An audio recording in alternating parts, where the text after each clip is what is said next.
Hello everyone. स्वागत है आज क्लास के अंदर। क्लास 36 डेफिनेशन प्रोविजंस पर आज की लास्ट क्लास होगी हमारी।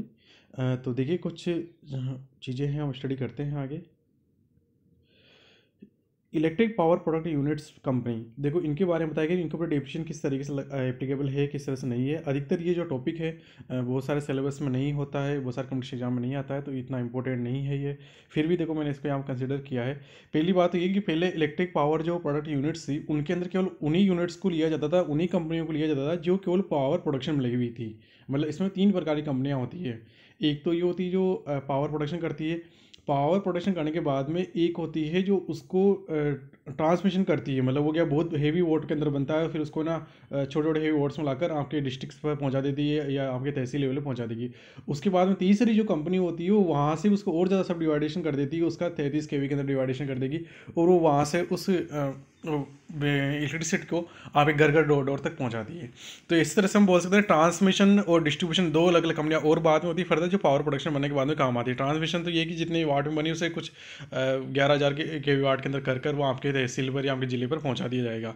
फिर वहाँ से डिस्ट्रीब्यूट किया जाएगा एक एक व्यक्ति को, एक एक कैंडिडेट्स को, तो वो एक अलग कंपनियाँ काम है। जैसे मैं राजस्थान के कैडर में बात करूँ तो यहाँ राजस्थान में 5 कंपनियाँ हैं। एक तो है पावर प्रोडक्शन कंपनी RV उत्पादन निगम लिमिटेड है उसका प्रोडक्शन, और दूसरी है उसके बाद प्रसारण, और 3 डिस्ट्रीब्यूशन कंपनियाँ हैं। तो 5 कंपनियाँ जिसकी वैकेंसी भी हमारे पास आया करती है। अब इसके देख कुछ रूल्स हैं वो बताए गए हैं कि पहले की फ्रॉम असिस्टमेंट 2017-18, मतलब प्रीवियस ईयर कितना हो गया 2016-17। It is included power production, transmission and distribution. तो ट्रांसमिशन डिस्ट्रीब्यूशन भी इसके अंदर इन्वॉल्वमेंट हो गया। इससे पहले केवल पावर प्रोडक्शन वाली कंपनियों को ही ये बेनिफिट मिला करता था। अब बेनिफिट क्या है इसमें ये बताया गया है, इसमें ये बताया गया है कि 1 अप्रैल 1997 के बाद के अंदर के बाद कोई सी भी यूनिट है, मशीन है जो आपने परचेज करी है, उस पर स्टेट लाइन मेथड्स के ऊपर आपको डिप्रेशन अलाउ होगा। ठीक है, तो हमारे पास में ऑप्शन नहीं है। यदि आप 1 अप्रैल 1997 के बाद में कोई भी यूनिट स्टार्ट करते हो जो पावर प्रोडक्शन से या ट्रांसमिशन या डिस्ट्रीब्यूशन संबंधित है, तो ऐसे कंपनी को स्टेट लाइन मेथड से ही डिप्रेशन अलाउ होगा। एक WD मेथड होता है जिसमें रिटर्न डाउन वैल्यू मेथड जिसे हम बोलते हैं, जिसमें क्या होता है कि हर साल डिप्रेशन की अमाउंट चेंज होती रहती है। और स्टेट लाइन मेथड क्या होता है, हर साल फिक्स रहता है। ठीक है, जैसे 20% रहेगा, 10% ही रहेगा। तो रेट तो फिक्स रहे, दोनों में ही रहती है रेट तो फिक्स, लेकिन इसमें अमाउंट चेंज नहीं होती। इसमें मतलब ये प्राइम कॉस्ट पर कैलकुलेट किया जाता है, आपको थोड़ा सा ध्यान होगा तो ये प्राइम कॉस्ट पर कैलकुलेट होता है। WDV क्या होता है, पिछले वाला जो WDV बचता है उसके ऊपर कैलकुलेट होता है। तो अब देखिए, तो 1 अप्रैल 1997 के बाद में यदि कोई कंपनी है जो इस तरह का वर्क कर रही है तो उसके लिए तो सिंपल सी बात है, उसे स्टेट लाइन मेथड के अकॉर्डिंग ही चलना पड़ेगा। अब बात आती है कि 1 अप्रैल 1997 से पहले वाले को क्या है, उनके पास 2 ऑप्शन है कि वो चाहे तो मान लीजिए पहले वो WDV मेथड अपना रहे हों तो उसे आप आगे भी कंटिन्यू कर सकते हैं, और वो चाहे तो स्टेट लाइन मेथड को भी अपना सकते हैं। लेकिन बस एक बार ये है कि ये उन्होंने एक बार ऑप्शन ले लिया तो फिर वो वापस बार बार से बदल नहीं सकते हैं। क्या जो पुरानी कंपनियां हैं जिनके पास में रिटर्न डाउन वैल्यू मेथड से कंटिन्यू कर रहे थे वो उसको आगे बढ़ा सकते हैं, पहली चीज़। और वो चाहें तो आपको SLM मेथड को यूज कर सकते हैं, लेकिन एक बार जो भी ऑप्शन उन्होंने ले लिया उसके बाद उसमें कोई चेंज नहीं होगा। Rule number 3, if WDV method before 1497 additional definition allow. देखो इसमें ये बताया गया है कि मान लीजिए आपने WDV मेथड से अपना रखा है, WDV मेथड अब तो मिलेगा ही नहीं आपको, और पहले से चलता आ रहा था क्योंकि आगे जो कंपनी थी वो पुरानी थी, 1 अप्रैल 1997 की थी, और आप उसी मेथड को आज भी एप्लीकेबल कर रहे हो कि आज भी नया चीज़ कोई खरीदते हो, कोई नई प्लांट खरीदते हो तो आप उसे WDV मेथड पर ही एप्लीकेबल करा रहे हो क्योंकि आप पहले के WDV मेथड से चलते हुए आ रहे हो। तो यहाँ पर आपको एडिशनल डेप्रिसिएशन तो अलाउ होगा। क्या बताया गया यहाँ पर, एडिशनल डेप्रिसिएशन आपको अलाउ होगा। इसके बाद में रूल नंबर 4 के अंदर बताया गया competition of depreciation, it is calculated for each item note block method. देखिए जब आपको SLM मेथड आ जाता है, जब स्टेट लाइन मेथड की बात की जाती है, तो कोई सा भी कंपनी हो, कोई सा भी एसेट्स हो, फिर हम है ना जो ब्लॉक मेथड है वो नहीं एप्लीकेबल करते।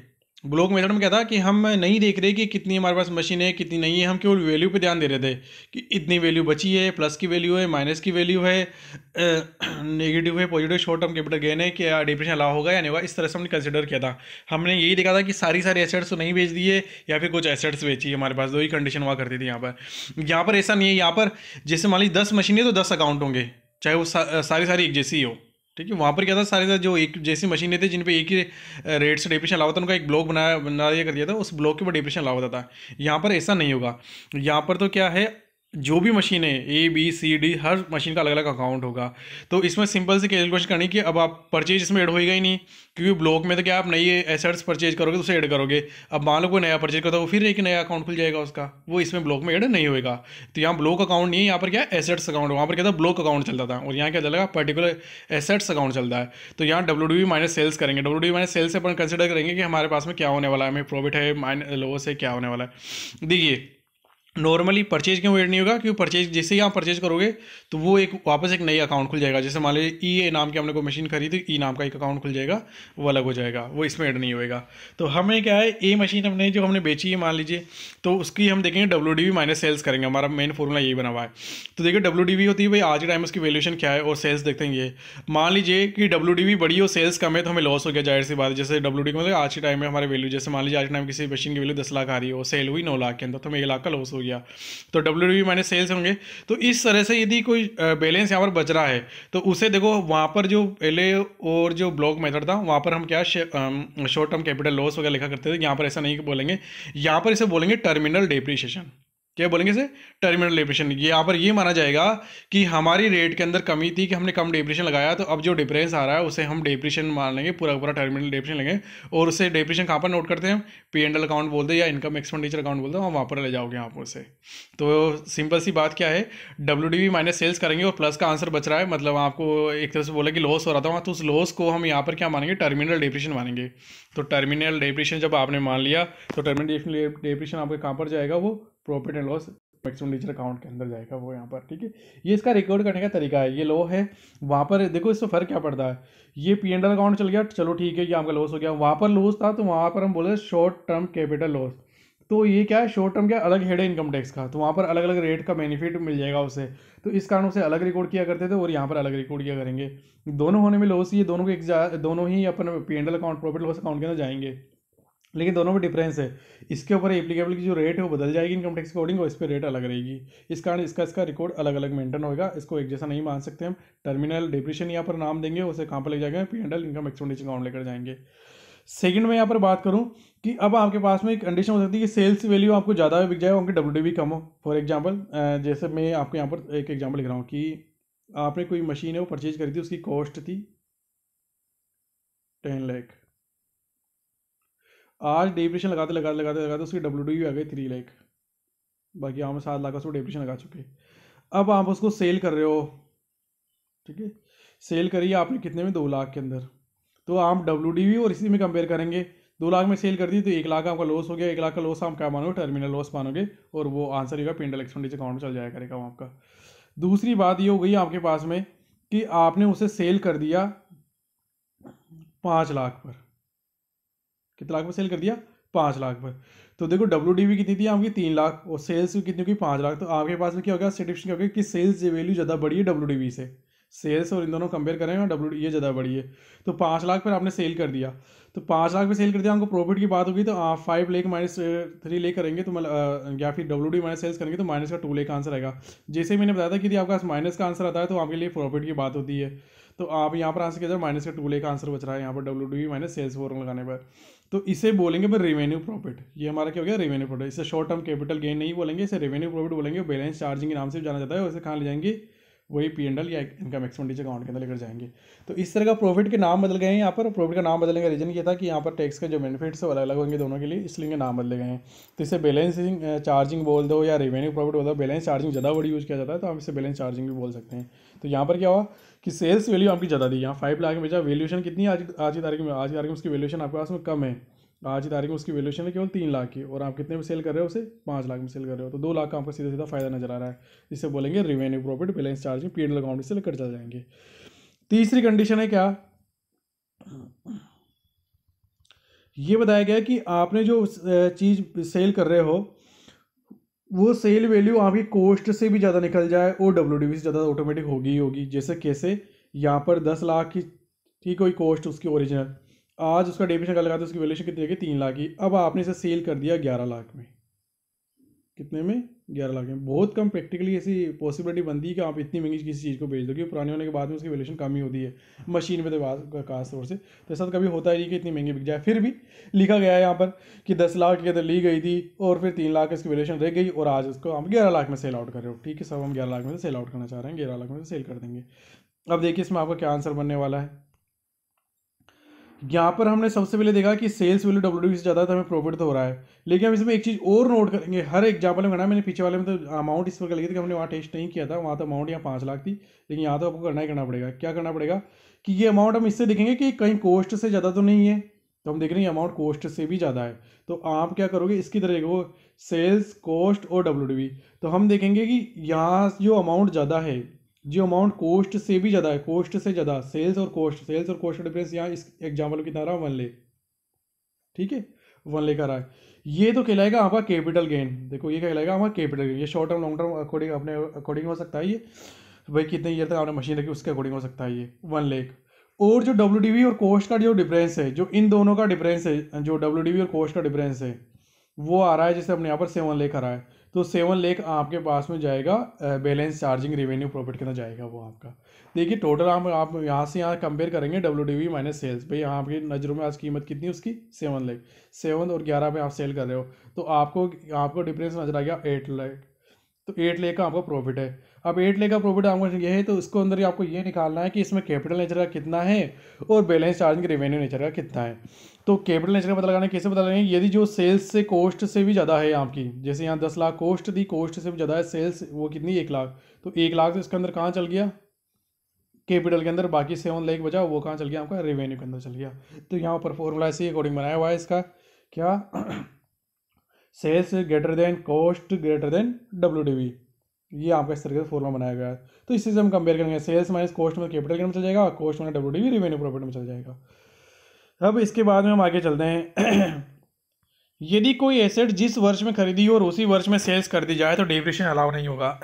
ये भी एक जो सामान्य सेंटेंस पहले वाला था जो डब्ल्यूडीवी के अंदर भी अलाउ था, हमें वही चीज़ यहाँ पर ही बताई गई है कि आपने कोई एसेट्स परचेज करी और सेम टाइम के अंदर आपने बेच दी, उसी ईयर के अंदर आपने बेच दी, उसे आपने 1 साल से कम रखा, तो अब उसके ऊपर देखो बेचने पर प्रॉफिट भी हो सकता है, लॉस भी हो सकता है। जैसे 10 लाख की आपने ली, हो सकता है कि 9.5 में बिके, हो सकता है कि 11-12 लाख में बिक जाए, प्रॉफिट भी हो सकता है, लॉस भी हो सकता है। तो जो भी डिफरेंस आएगा शॉर्ट टर्म कैपिटल गेन या लॉस कहलाएगा, हम उसके ऊपर डेप्रिसिएशन अलाउ नहीं करेंगे, ना ही कोई एडिशनल डेप्रिसिएशन मिलेगा उसके ऊपर। तो ये एक टॉपिक कंप्लीट हुआ हमारे यहाँ पर, ये था कि जो पावर प्रोडक्शन यूनिट्स है उनके बारे में बात करी गई थी, जो बिजली बनाती है और जो उनका ट्रांसमिशन डिस्ट्रीब्यूशन है उनके बारे में बात करी गई थी। इसके बाद में rebate on deposit in T, rubber, coffee, board और नाबार्ड, ये बताया गया है कि हम क्या करते हैं, हमें एक छूट के बारे में बताया गया है। यहाँ पर एक छूट इसलिए बताई गई है कि हमारे इंडिया के अंदर टी, रबर या कॉफ़ी को प्रमोट करने के लिए, इसकी एग्रीकल्चर को प्रमोट करने के लिए एक नाबार्ड बना हुआ है, उस बैंक में आप अमाउंट जमा करा सकते हो, या फिर इनके द्वारा बोर्ड से अप्रूवल जो बैंक है उसके अंदर आप जमा करा सकते हो। ठीक है, या पूरा नहीं लिखा, बोर्ड से अप्रूवल बैंक होगा, amount rebate on deposit into T, rubber, boards, bank, इनके द्वारा अप्रूव जो बैंक है उसमें जमा कराने पे। देखिए सबसे पहले देखिए ये बताया गया है आपको कौन से सेक्शन में, सेक्शन 33A-B में। तो आप सबसे ज़्यादा इंपॉर्टेंट इसका यही है कि सेक्शन 33A-B के अंदर ये बताया गया है। A-B आपको पूरा याद रखना, क्योंकि वैसे A-B से आगे A-B-B ऐसे बहुत सारी चीज़ें आगे बढ़ जाएगी, तो आपको यहाँ पर यही ध्यान रखना है कि टी, रबर, कॉफ़ी, बोर्ड के लिए, नाबार्ड के लिए कौन सा एप्लीकेबल होगा आपका 33A-B। अब देखिए इस चीज़ में क्या होता है कि इस अमाउंट को जब आप जमा करा देते हो तो आपको इनकम टैक्स में छूट मिलती है। जो अमाउंट वहाँ पर आप जमा करा दोगे ना, अभी बताई जाएगी उसकी मैक्सिमम लिमिट भी कितनी है, हर एक चीज़ आपको बताई जाएगी। तो आप थोड़ा ध्यान से देखेंगे इस टॉपिक को, तो आपको यहाँ पर छूट मिलती है, आपको यहाँ पर रिबेट मिलती है कि इस अमाउंट के ऊपर जो आपने जमा करा दी उसके ऊपर आपको टैक्स देने की जरूरत नहीं है। तो अधिकतर लोग कोशिश करते हैं कि हम इस योजना के तहत, इस प्लान के तहत हमें हमारी जो अमाउंट है जो एग्रीकल्चर हमें मिल रही है वो इस बोर्ड के बैंक में या नाबार्ड जो बैंक है उसमें हम जमा करा दें। अब देखिए यहाँ आगे बताया गया है कि ऐसी अमाउंट 2 बैंकों में डिपॉजिट हो सकती है। पहला कौन सा, NABARD, national bank for agriculture and rural development. ये नाबार्ड बैंक है जो कि इसी मतलब इंडिया की सबसे सर्वोच्च संस्था है, इसके ऊपर सुप्रीम अथॉरिटी है जो एग्रीकल्चर बैंक के नाम से जानी जाएगी, एग्रीकल्चर के संबंध में, रूरल डेवलपमेंट के संबंध में। तो ये सबसे बड़ा बैंक है एग्रीकल्चर को डेवलप करने के लिए। RBI एक अलग चीज़ है, RBI से तो नीचे ही है, डाउन में ही उसके, तो लेकिन फिर भी इसका एग्रीकल्चर के पर्पज से सबसे बड़ा बैंक है। फिर एनी अप्रूव्ड बैंक किसके द्वारा अप्रूव्ड वो bank? By tea rubber coffee board के द्वारा। तो इस टी रबर जो कॉफ़ी बोर्ड है, इसका बोर्ड बना हुआ रहता है इनका सबका। इस बोर्ड ने यदि कोई बैंक को अप्रूव कर रखा है, चाहे वो एसबीआई का 4-5 ब्रांच हो, चाहे पीएनबी, कोई सा भी उन्होंने अप्रूव कर रखा है, जो भी उन्होंने अप्रूव कर रखा है, उस बैंक में यदि आप जमा करा दे हो तो इस अमाउंट को हमें टैक्स में डिडक्शन मिल जाएगा। उसके अंदर हमें टैक्स देने की जरूरत नहीं है, उसे माइनस कर देंगे, उसे एज एक्सपेंस मान लेंगे उसे। ठीक है, अब आगे हम बात करते हैं कैसे। ऐसी राशि असेसमेंट ईयर के प्रारंभ होने के 6 मंथ अप टू 30 सितंबर। देखो 6 मंथ का मतलब ही क्या होता है, जैसे हम 1 अप्रैल से काउंट करते हैं होगा, तो जैसे लास्ट प्रीवियस ईयर, देखो इसको समझना कैसे होता है ये, कि अभी आपके पर्पज से आपका जो प्रीवियस ईयर चल रहा है वो चल रहा है 1920। ठीक है, ये क्या चल रहा है? Previous year. और 20-21 आपका क्या चल रहा है? असिस्टमेंट ईयर। अब इसके 20, ये 1 अप्रैल से स्टार्ट हो गया, तो इसका जो 6 मंथ है वो कब कंप्लीट होएगा? 30 सितंबर को कंप्लीट होएगा। ये 30 सितंबर को 6 मंथ हमें कंप्लीट हो जाएंगे। तो इन्होंने ये बताया गया कि इस असिस्टमेंट प्रीवियस ईयर के लिए आप जब यदि बेनिफिट लेना चाहते हो इसके लिए, तो आपको जो अमाउंट है वो जमा करानी पड़ेगी। तो आपने इस साल में तो जमा नहीं कराया तो कोई बात नहीं, आप इसके अगले साल के 6 मंथ के अंदर अंदर जमा करा सकते हो। 6 मंथ कब यह है? 30 सितंबर तक दो, या फिर उससे पहले भी जमा करानी पड़ सकती है, जब इसकी जो रिटर्न फाइल करने की जो डेट आती है, जो हम जब इस साल के हम वर्किंग करते हैं, इसकी रिटर्न फाइल होती है। रिटर्न फाइल क्या होता है? मतलब हमारे पास में कागज़ डॉक्यूमेंट्स है, वो वेबसाइट पे हम तैयार करते हैं कि सब हमने इस साल भर में इतनी सारी चीज़ें करी, इतना सारा कार्य किया, और उसे सीए के पास लेकर जाते हैं। सीईओ से और उसमें चेंजेस करता है, उसमें दिखाता है कि हमारे एक्सपेंस कितने हो, हमारी इनकम कितनी हो, हमारा प्रॉफिट है या लॉस है। तो उसको फिर हमें इनकम टैक्स डिपार्टमेंट की वेबसाइट पर सबमिट कर देते हैं, ऑनलाइन सबमिट कर देते हैं, उसे बोलते हैं रिटर्न फाइल करना। तो उस रिटर्न फाइल करने की भी हर साल कट ऑफ डेट आती है। जैसे इस साल की जो डेट है वो यहाँ पर कहीं पर आएगी, भाई पहले तो ऑटोमेटिक पहले तो रिटर्न फाइल करवा नहीं सकते, जब ये ईयर खत्म होगा उसके बाद में करवाएंगे, तो असिस्टमेंट ईयर में करवाएंगे, तो हो सकता है वो डेट अलग अलग हो सकती है, कभी अक्टूबर होती है, कभी दिसंबर होती है, कभी अगस्त तक की होती है, 31 अगस्त तक की होती है वो। तो वो जो भी डेट है तो उसके बारे में बताया गया है। तो या तो आप इस 30 सितंबर जो असिस्टमेंट ईयर उसके 30 सितंबर तक जमा करा दीजिए, यदि मान लीजिए उससे पहले यदि डेट आ रही है, उससे पहले कौन सी डेट आ गई? उससे पहले डेट आ रही है कि रिटर्न फाइल करने वाली डेट पहले आ गई है, जैसे 31 अगस्त आ गई है, तो आपको 31 अगस्त तक ही आपको जमा कराना पड़ेगा।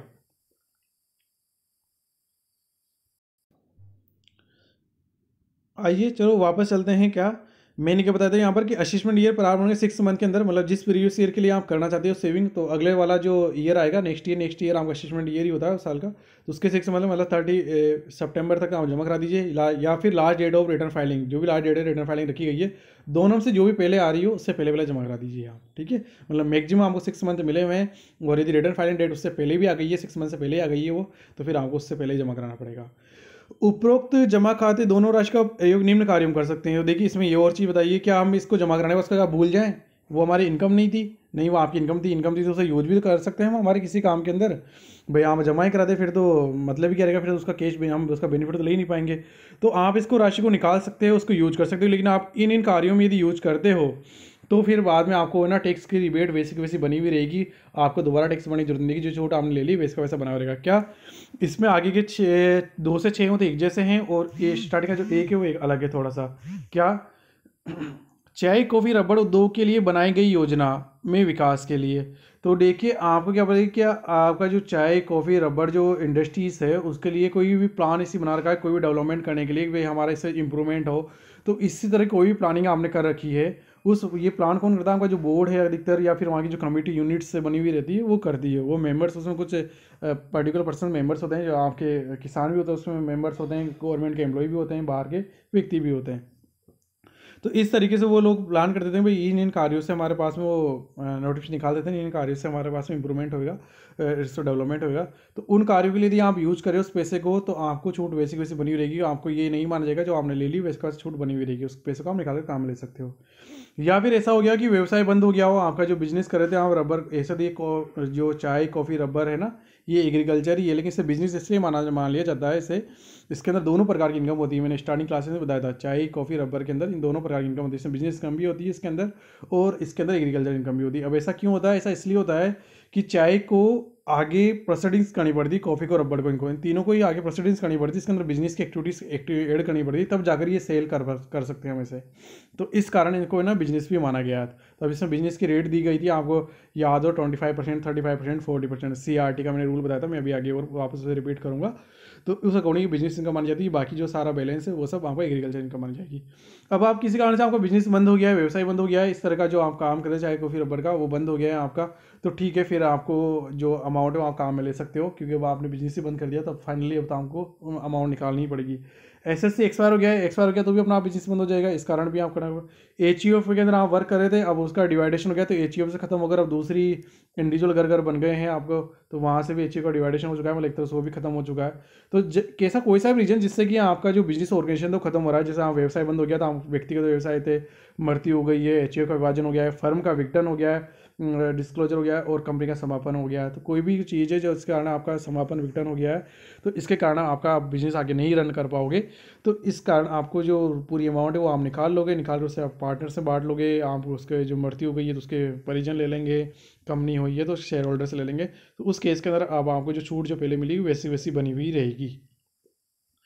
अब आगे बताया गया कि निर्धारित उद्देश्यों में निकाली गई राशि का प्रयोग नहीं होने निकाले जाने में प्रीवियस ईयर में टैक्सेबल होगी, निकाले जाने वाले प्रीवियस ईयर में टैक्सेबल होगी। इसमें ये बताया गया है, छोटा सा इतना सा ध्यान रखेंगे आप, ये ज़्यादा इंपॉर्टेंट नहीं है। मान लीजिए आपने अमाउंट निकाल ली, ठीक है, और ऊपर दिए हुए थे 6 पर्पज़ बताए थे, इस कारण से आपने निकाली। 6 में से क्या 5 तो बाकी सब एक्सीडेंट थे। पहला जो यूज है वही कर सकते थे कि आप एक निर्धारित जो प्लान बनाया हुआ था रबर को भी टी के डेवलपमेंट के लिए, उसमें यदि आप यूज कर रहे हो तो बहुत अच्छी बात है।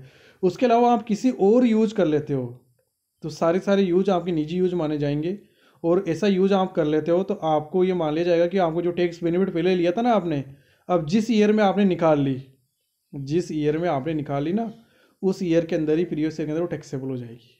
ठीक है, क्या कि आपको जमा कराने की लिमिट दी हुई थी, भाई वहाँ पर जमा करा, तो क्या उससे काम ले सकते हैं? हाँ बिल काम ले सकते हैं, रबर टी कॉफ़ी के जो एक्टिविटीज़ उनमें हम काम ले सकते थे, लेकिन वो नहीं करी आपने, कहीं और काम में ले लिया है आपने उससे, तो फिर बाद में वो जिस पीरियड से निकाला उसमें टैक्सेबल हो जाएगी। अब आता है आपके इंपॉर्टेंट चीज़ ये कि छूट की मैक्सिमम लिमिट कितनी होगी। तो जो भी कम हो, तो मतलब इन दोनों में से जो भी कम है वो बताई गई है।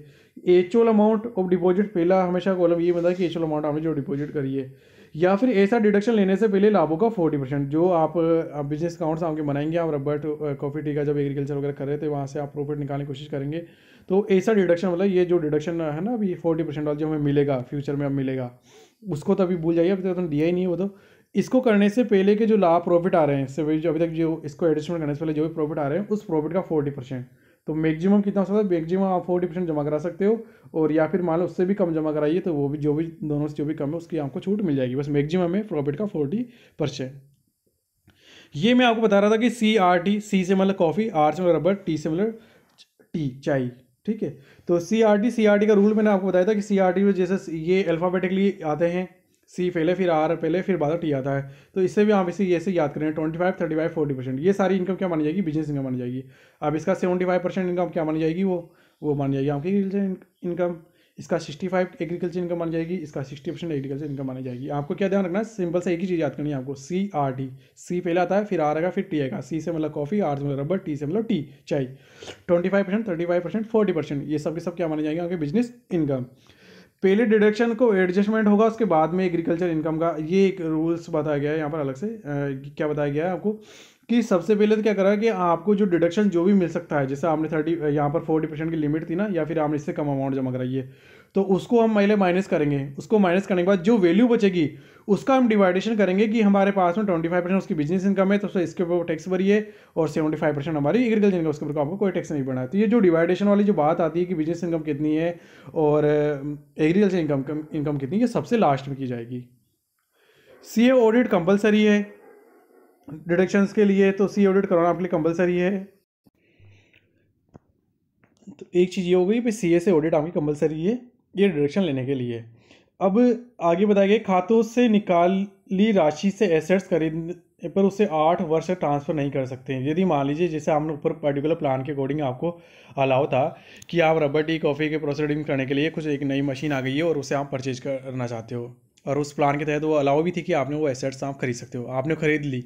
अब खरीदने के बाद में उसको 8 साल तक आपके पास रखना ही होगा। यदि मान लो आपने 8 साल से पहले ही उसे सेल आउट कर दी है ट्रांसफर का मतलब यहाँ पर सेल से होता है, एसेट्स को ट्रांसफर करना है, सेल करना बोलते हैं। यदि आपने सेल कर दी है तो जिस प्रीवियस ईयर के अंदर आपने ट्रांसफर करी, जिस प्रीवियस ईयर में आपने सेल करी है, वो उस ईयर के अंदर टैक्सेबल हो जाएगी वो इनकम जो आपने एसेट्स खरीदने में लगाई दी। मतलब कुल मिलाकर आपको 8 साल तक तो एसेट्स भी रखनी पड़ेगी। इस प्रकार ये जो चीज़ है वो कंप्लीट होती है। इसके अंदर मेनली जो मैं आपको वापस इंपॉर्टेंट नोट कराऊँ तो मैं क्या बताऊँगा आपके लिए, सबसे इंपॉर्टेंट चीज़ क्या थी, सेक्शन 33 AB के अंदर बताया गया है। फिर क्या कहाँ कहाँ आप जमा करा सकते हो कि एक नाबार्ड के अंदर और ऐसा अप्रूव्ड बैंक जो इस बोर्ड के द्वारा अप्रूव्ड हो, ठीक है। और आपको कब तक आपको जमा करा सकते हैं, मैक्सिमम 6 मंथ होता है, एस्टिमेट ईयर जो भी है, या फिर डेट ऑफ रिटर्न फाइलिंग जो डेट है, लास्ट डेट है उससे पहले पहले, ठीक है। इसके बाद में आपके आगे क्या बताया गया था कि आप क्या कर सकते हो, उनका प्रयोग ऐसे इस तरह के यूज कर सकते हो। और इसके बाद में सबसे जो इंपॉर्टेंट चीज़ है कि आपको कितनी मैक्सिमम छूट मिलेगी, तो आपको वहाँ पर लगेगा कि ऐसे लाभों को, ऐसे डिडक्शन को देने से पहले लाभों का 40% या फिर आपने जो भी राशि जमा कराई दोनों में से जो भी कम हो, तो मैक्सिमम कितनी होगी, मैक्सिमम आप बोल सकते हो कि ऐसा डिडक्शन से पहले जो प्रॉफिट है उसका 40%। CRT का रूल्स है ये, पहले आपको बता दिया था, स्टार्टिंग इनकम से आपको बता दिया गया था, तो वहाँ पर आ गया था। अब इसके बाद में आपको बताया गया था खातों से निकालने वाली राशि से एसेट्स हम खरीदते हैं तो 8 वर्ष तक उसे संभाल कर रखना पड़ेगा, ये तो इतना इंपॉर्टेंट भी नहीं है। तो अब डेफिनेशन प्रोविजंस की जो क्लास है वो कंप्लीट होती है, इसका डेफिनेशन प्रोविजन खत्म होता है। इसके बाद हम बिजनेस इनकम स्टार्ट करेंगे, BP business and profession gain, जो हमारा अगला चैप्टर है वो स्टार्ट होगा इसके बाद में। तो आज की क्लास के लिए इतना ही, थैंक यू।